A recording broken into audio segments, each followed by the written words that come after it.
जय श्री राधे राधे कृष्णा कृष्णा। मेरे प्यारे भक्तों, आप सब कैसे हो? और मैं लता दीदी आपके समक्ष आई हूँ। आप सबके घर में मंगल कार्य हो और बहुत बहुत आशीर्वाद के साथ मैं जानना चाहती हूँ कि मेरे सब भक्त सब कैसे हैं। आपके मनवांछित फल की प्राप्ति हो, ये कामना करती है दीदी, क्योंकि आप मेरा एक परिवार भी हैं।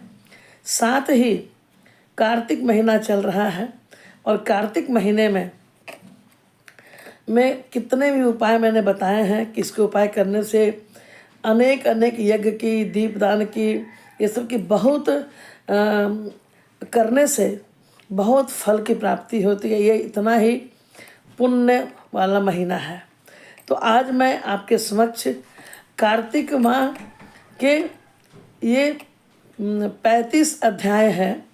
तो आज से मैं शुरू कर रही हूँ और दोनों टाइम में, मॉर्निंग के टाइम में, रात्रि 10 बजे, दोनों समय में ये कथा को मैं डालूँगी ताकि 35 अध्याय आप जल्दी सुन सकें और अपने जीवन को कृतार्थ करें, दोषों से मुक्त हो। जो कार्तिक नहा रहे हैं उनको तो बहुत बहुत मंगल कांड की, आपने इतना सुंदर कार्तिक स्नान करे। और जो दीप दान कर रहे हैं रोज़ प्रातः काल में, हरि के सामने, विष्णु के सामने आप दीपक जला रहे हैं और हरि प्रिया जी, आप तुलसी मैया के सामने आप दीपक जला रहे हैं, तो ये करोड़ों गुना फलदायनी होती है।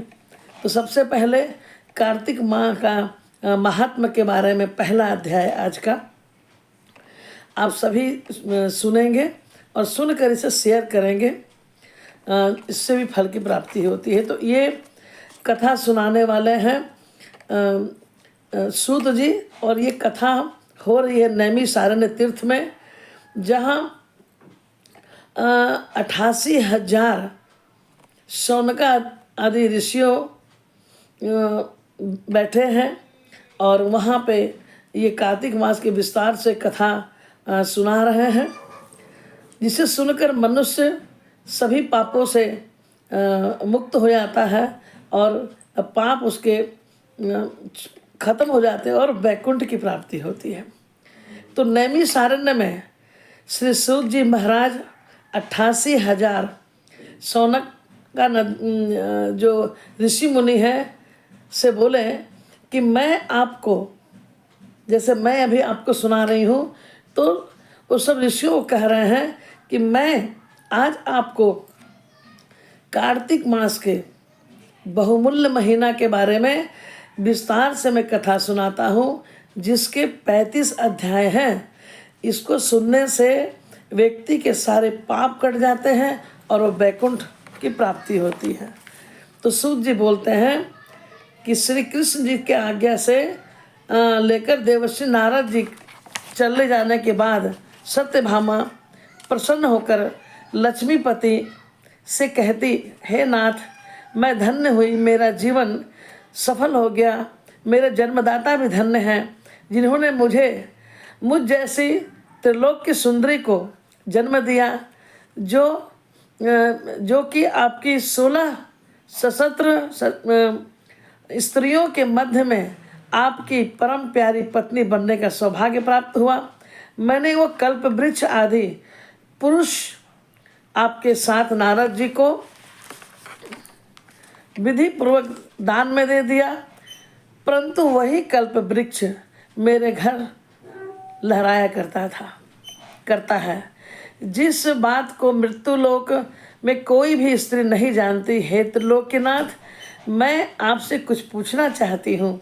आप मुझे विस्तार पूर्वक कार्तिक मास के कथा को सुनाइए, जिससे मेरा हित हो तथा करने से कल्प पर्यंत भी आप मुझे विमुख न हो।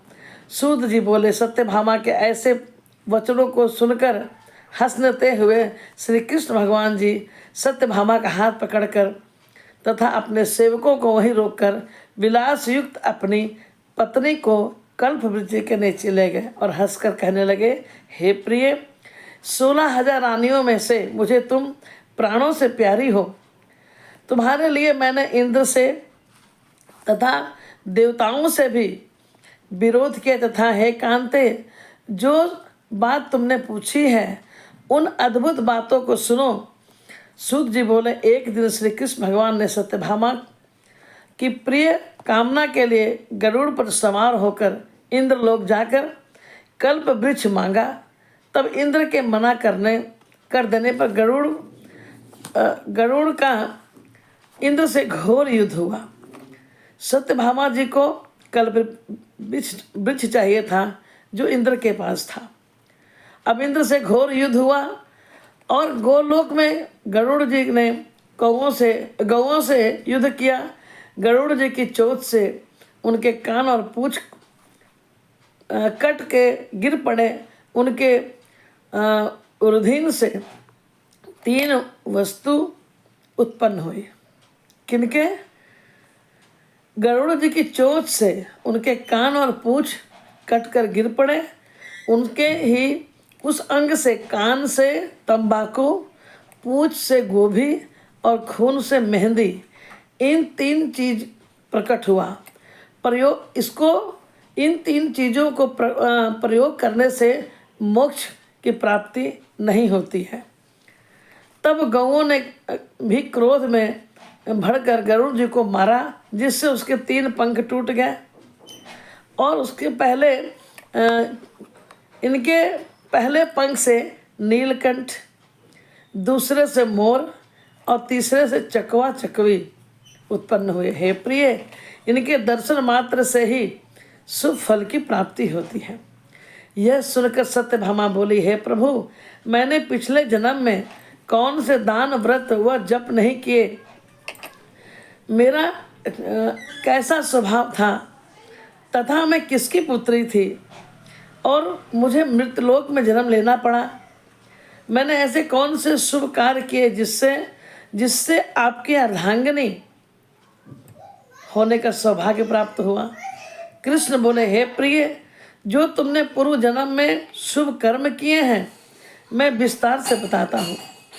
पूर्व समय में सतयुग के अंत में मायापुरी में अत्रि गोत्र में देवशर्मा नामक का एक ब्राह्मण वेदांत को जानने वाले रहते थे। वह रोज अतिथियों की सेवा, हवन और सूर्य भगवान की पूजा किया करते थे। उनका तेज सूर्य के समान तेजस्वी था। उनके वृद्धावस्था में एक गुणवती पुत्री हुई।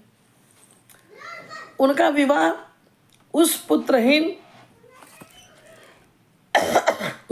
उस पुत्रहीन ब्राह्मण ने चंद्र नामक के अपने शिष्य के साथ कर दिया।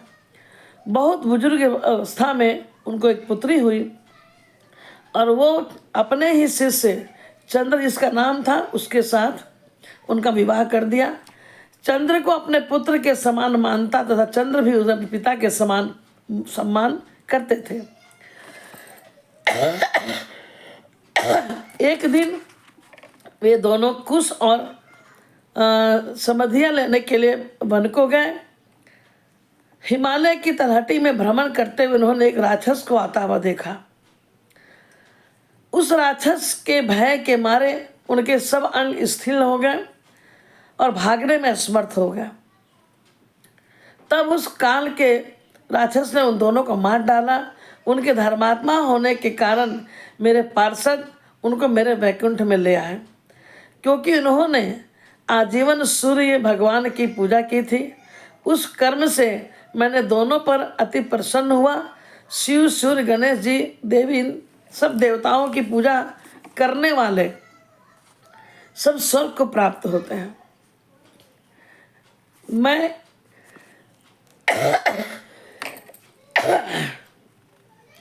मैं एक होता हुआ और भी काल और कर्मों के भेद से 5 प्रकार का होता है।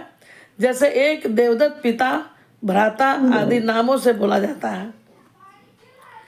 जब वो दोनों विमान पर चढ़े हुए सूर्य के समान तेजस्वी रूपवान चंदन और माला धारण किए हुए ही मेरे भवन में आए और दिव्य भोग को भोगने लगे।